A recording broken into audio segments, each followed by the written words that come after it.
Hello viewers, welcome to my channel. ஒரு கதை சொல்லவா அப்படிங்கிற சீரீஸில் நிறைய க்ரைம் ஸ்டோரிஸ் இனிமேல் நம்ம சேனலில் சொல்ல போகிறோம், அதை அப்லோட் பண்ண போகிறோம். ஸோ மறக்காமல் சேனலை சப்ஸ்கிரைப் பண்ணிக்கோங்க, அந்த பெல் ஐக்கானை கிளிக் பண்ணிக்கோங்க. ஸோ வளவலன்னு பேசாமல் கதைக்குள்ளே போகலாம்.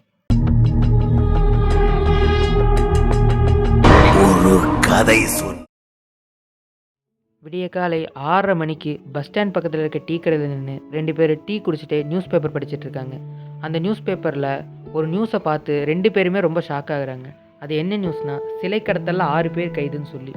இந்த நியூஸை பார்த்து இவங்க ஷாக் ஆகிறதுக்கான காரணம் என்னென்னா, போன வாரம் கல்லும் கதை சொல்லும்னு எழுத்தாளர் சரண்யா எழுதின ஒரு நாவலை படித்தாங்க. அந்த நாவலில் உண்மையாகவே 6 சிலை கடத்தல்காரங்களை பற்றி எழுதியிருந்தாங்க. அந்த விஷயமும் இன்றைக்கி இந்த நியூஸ் பேப்பரில் இருக்க விஷயமும் ஒன்றா இருக்குங்கிறத பார்த்து 2 பேருமே ஷாக் ஆகி அந்த எழுத்தாளர் சரண்யாவை பாராட்டுறாங்க. உண்மை சம்பவங்களை தழுவி எழுதுகிற அந்த எழுத்தாளர் சரண்யாவை பாராட்டிகிட்டு இருக்கும்போது திடீர்னு பின்னாடி இருந்து ஒரு பெரிய அலறல் சத்தம் கேட்குது.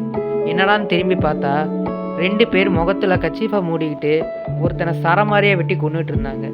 ஸோ சுற்றி இருந்த எல்லாரும் அவங்க 2 பேரையும் தடுக்கிறதுக்காக அந்த இடத்துக்கு ஓடும்போது அந்த கச்சீஃப் கட்டின 2 பேரும் அலறி அடித்து அந்த இடத்த விட்டு தப்பிச்சு போயிடுறாங்க. இப்போது அந்த இடத்துக்கு போய் பார்க்கும்போது வெட்டுப்பட்ட அந்த பையன் ரொம்ப சீரியஸான நிலைமையில் இருக்கான். ஸோ அவனை 108 ஆம்புலன்ஸ் வர வச்சு அந்த ஆம்புலன்ஸில் ஏற்றி ஹாஸ்பிட்டல் கொண்டு போகிறாங்க. ஆனால் போகிற வழியிலே அந்த பையனோட உயிர் போயிடுது. இப்போது இது போலீஸ் கேஸ் ஆனதுனால அந்த பையன் இறந்து போன ஜூரி செக்ஷனோட ஆஃபீஸர் ராம் இந்த கேஸை விசாரிக்க ஆரம்பிக்கிறாரு. ஸோ ஃபஸ்ட்டு அவர் க்ரைம் ஸ்பாட்டுக்கு போய் ஏதாவது எவிடன்ஸ் கிடைக்குதா அப்படின்னு சொல்லி பார்க்கலான்னு தேடி பார்க்குறாங்க. அந்த இடத்துல செத்துப்போன அந்த பையனோட பாடி பக்கத்தில் ஒரே ஒரு சின்ன மூக்குப்பொடி டப்பா மட்டும் இருந்திருக்கு. ஸோ அது ஒன்றை தவிர வேறு எந்த ஒரு எவிடன்ஸும் அவங்களுக்கு கிடைக்கல. எவிடன்ஸ் எதுவும் கிடைக்காததுனால இப்போ அட்டாப்சி ரிப்போர்ட்டை வாங்கி படிக்கிறாரு ராம். அந்த அட்டாப்சி ரிப்போர்ட்டில் சில விஷயங்கள் ரொம்பவும் நுணுக்கமாக கிடச்சிருக்கு. அந்த பையனை வெட்டினவங்களில் ஒருத்தன் லெஃப்ட் ஹேண்டர், இன்னொன்று அந்த பையனை வெட்டின அந்த கத்தியில் பாய்சனை தடவி தான் வெட்டியிருக்காங்க. அதனால தான் போகிற வழியிலேயே பாதியிலே அந்த பையனோட உயிர் போயிருக்கு. ஸோ இது பக்காவாக ப்ரீ பிளான்ட் மர்டர் அப்படிங்கிறத ராம் புரிஞ்சுக்கிறாரு. காரணம் என்னென்னா, அந்த பையன் அந்த டைமுக்கு கரெக்டாக பஸ் ஸ்டாண்டை விட்டு வெளியில் வரும்போதும் அது மட்டும் இல்லாமல் தப்பிச்சு போகிறதுக்கான வழிகளை எல்லாம் தெளிவாக தெரிஞ்சு வச்சுக்கிட்டு கரெக்டாக கொண்டிருக்காங்க. பக்காவாக பிளான் போட்டு செஞ்சுருக்காங்க. அதனால தான் இதை ப்ரீ பிளான் மர்டர்னு ராம் நினைக்கிறாரு. ஸோ எவிடன்ஸும் எதுவும் கிடைக்கல, அட்டாப்சி ரிப்போர்ட்லேயும் பெருசாக எதுவும் இல்லை. ஸோ இன்வெஸ்டிகேஷன் மட்டும்தான் ஒரே வழின்னு சொல்லி இன்வெஸ்டிகேஷனை ஸ்டார்ட் பண்ணுறாரு. அவர் இன்வெஸ்டிகேட் பண்ண போகிற ஃபர்ஸ்ட் பர்சன் யாருன்னா லக்ஷ்மிங்கிற ஒரு பொண்ணு. இந்த லக்ஷ்மி யாருன்னா செத்து போன அந்த பையனோட ஃபியான்சி. அது மட்டும் இல்லாமல் அன்றைக்கி ஹாஸ்பிட்டல்லேருந்து பாடியை கிளைம் பண்ணிட்டு போய் அது இறுதி சடங்கு பண்ணதும் அந்த பொண்ணு தான். ஸோ இன்வெஸ்டிகேஷனை ஃபர்ஸ்ட் அவகிட்டேருந்து ஸ்டார்ட் பண்ணலான்னு சொல்லி ராம் முடிவு பண்ணுறாரு. ராம் இப்போ ஃபஸ்ட்டு அந்த பையனை பற்றி விசாரிக்க ஆரம்பிக்கிறாரு. ஏன்னா அந்த பையனோட பாடியை கிளைம் பண்ண அம்மா அப்பா ஃப்ரெண்ட்ஸ்னு யாரும் வராமல் கல்யாணம் பண்ணிக்க போகிற அந்த பொண்ணு தான் கிளைம் பண்ணிட்டு போய் இறுதி சடங்கு நடத்தியிருக்கா. ஸோ அப்போ அந்த பையனோட அம்மா அப்பா யார் எங்கே இருக்காங்கன்னு தெரிஞ்சுக்கணுன்றதுக்காக முதல்ல அந்த பையனை பற்றி விசாரிக்க ஆரம்பிக்கிறாரு. அந்த பொண்ணு அந்த பையனை பற்றி சொல்ல ஆரம்பிக்கிறான். அவன் பேர் விஷ்ணு. அவனுக்கு அம்மா அப்பான்னு யாரும் இல்லை சார். அவனோட அண்ணனையும் சின்ன வயசுலேயே தொலைச்சிட்டான். ஸோ சின்ன வயசுலேருந்தே தனியாக தான் ஆர்ஃபனேஜில் வளர்ந்துட்டு வரான் அப்படின்னு சொல்லி அந்த பொண்ணு சொல்கிறான். விஷ்ணுவை உங்களுக்கு எப்படி பழக்கம்னு சொல்லி ராம் கேட்குறாரு. நானும் விஷ்ணுவும் காலேஜ் மேட்ஸ், அங்கே தான் மீட் பண்ணி லவ் பண்ண ஆரம்பித்தோம்.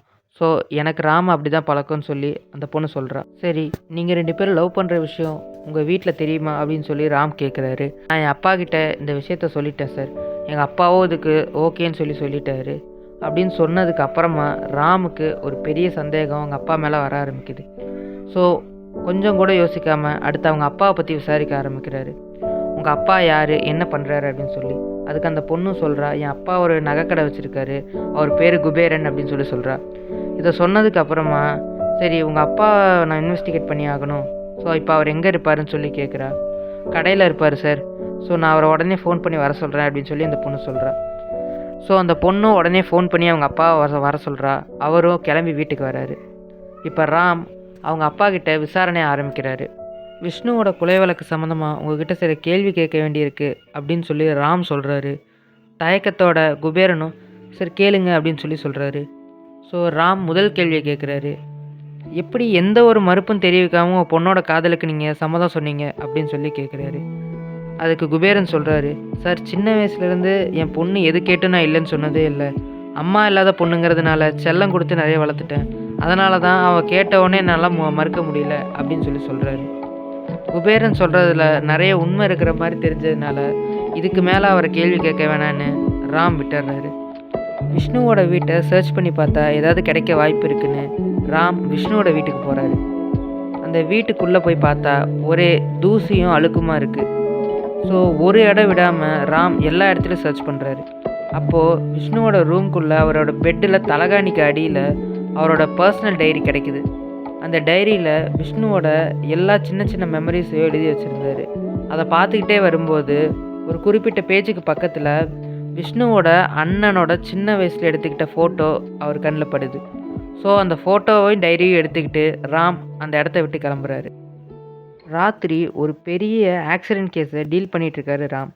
ஸோ எந்த ஒரு க்ளூவும் கிடைக்காம யோசிச்சுக்கிட்டே நின்றுட்டு இருந்த ராம் கிட்ட கான்ஸ்டபிள் வந்து சொல்கிறாரு, சார் செத்தது ஒரு பொண்ணு தான், ஆனால் அவளோட முகம் மொத்தமும் சதஞ்சு போச்சு.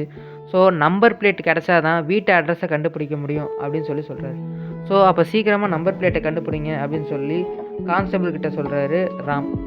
ஸோ இவங்க 2 பேரும் இப்படி பேசிகிட்டு இருக்கும்போது திடீர்னு ஹை ஸ்பீடில் ஒருத்தன் எல்லா போலீஸையும் இடித்து தள்ளிட்டு வேகமாக வந்து பைக்கில் போயிடுறான். ஸோ ராம் வண்டி எடுத்துகிட்டு வேகமாக போய் அவனை பிடிக்கிறாரு. வேகமாக விரட்டி பிடிச்ச அவனை பலால்னு அரைஞ்சு, என்னடா எவ்வளோ ஸ்பீடில் வண்டி ஓட்டுறேன்னு கேட்குறாரு. அப்போ தான் தெரியுது அவன் போதையில் இருக்காங்கிறது. ஸோ போதையில் இருந்த அவன்கிட்ட ஒரு பிளாக் கலர் பேக்கை பார்த்து அதை வாங்க பார்க்குறாரு ராம். ஆனால் அந்த பேக்கை தரமாட்டேன்னு அவன் சொல்கிறான். அதுக்கு பலார்னு ஒரு அறை விட்டு அந்த பேக்கை வாங்கி அந்த பேக்குள்ளே பார்க்குறாரு. அந்த பேக்குள்ளே பணம் நகைன்னு நிறைய இருந்தது. ஸோ ராமுக்கு சந்தேகம் வர ஆரம்பிச்சிது. ஸோ அந்த பேக்கை இன்னும் டீப்பாக செக் பண்ணுறாரு. அந்த பேக்குள்ளே ஒரு கத்தியும் இருந்தது. ஸோ ராம் ரொம்ப சந்தேகப்பட்டு அவன்கிட்ட கேட்க ஆரம்பிக்கிறாரு, என்னடா இது, எப்படி இந்த கத்தி உன் பேக்கில் வந்ததுன்னு கேட்குறாரு. அவன் அதுக்கு எதுவுமே பேசாமல் சைலண்ட்டாக நின்னான். அப்போ ராம் அவன்கிட்ட ஒரு விஷயத்தை கவனிக்கிறாரு. அவனோட சட்டை பாக்கெட்டில் ஏதோ இருக்கிறத கவனிக்கிறாரு. ஸோ அதை கைவிட்டு என்னென்னு பார்க்கும்போது உள்ள மூக்குப்பொடி டப்பா ஒன்று இருந்தது.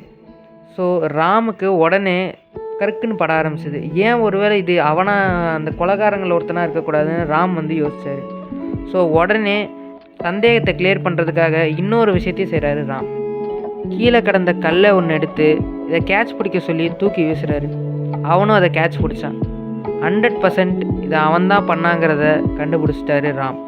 எப்படின்னா, அவன் கேட்ச் பிடிச்சது லெஃப்ட் ஹேண்டில். அன்றைக்கி அட்டாப்சி ரிப்போர்ட்டில் பார்த்தப்போ கொலைகாரங்களில் ஒருத்தன் லெஃப்ட் ஹேண்டருங்கிறது தெரிஞ்சுது.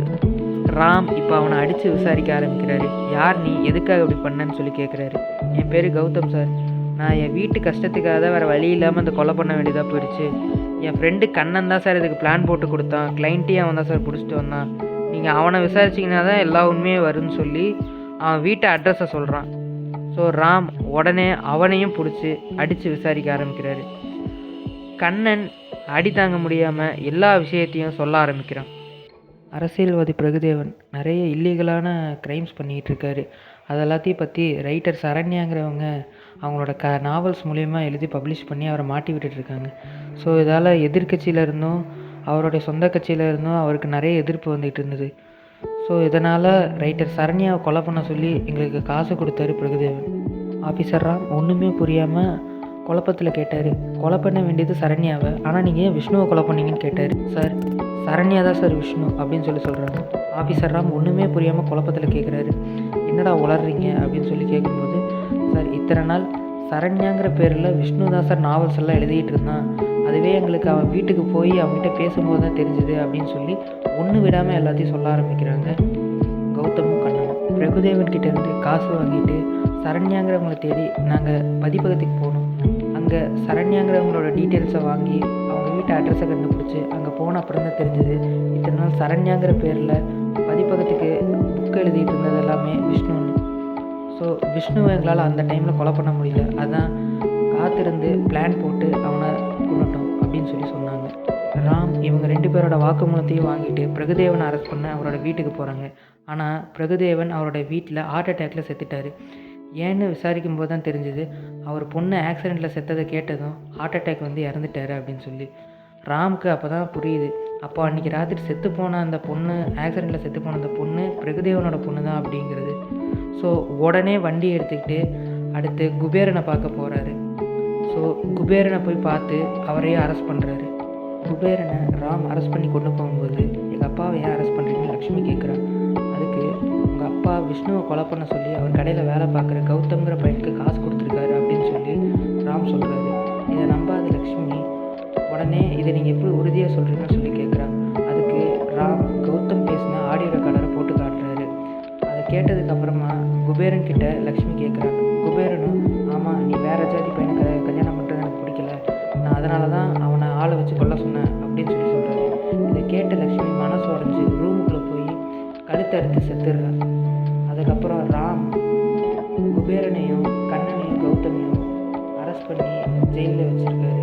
கோர்ட்டில் ப்ரொடியூஸ் பண்ணி அவங்களுக்கு தண்டனையும் வாங்கி கொடுத்துட்றாரு. கொஞ்ச நாளில் குபேரனும் உடம்பு சரியில்லாமல் இறந்துடுறாரு.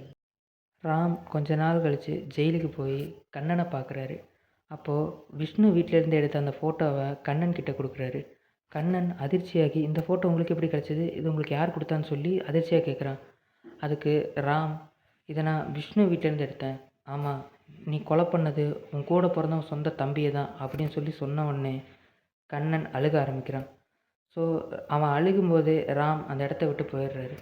கொஞ்ச நாள் கழித்து அதே செல்லில் கண்ணன் தூக்கு போட்டு இறந்துட்டதா நியூஸும் வருது. ராமுக்கு இந்த விஷயம் எப்படி தெரியும்னா, அந்த ஃபோட்டோவில் கண்ணன் நெத்தியில் ஒரு மச்சம் இருக்கும். இவன் அரெஸ்டான அன்னைக்கும் அதே மாதிரி நெத்தியில் மச்சம் இருக்கிறத பார்த்துட்டு தான் கன்ஃபார்ம் பண்ணுறாரு.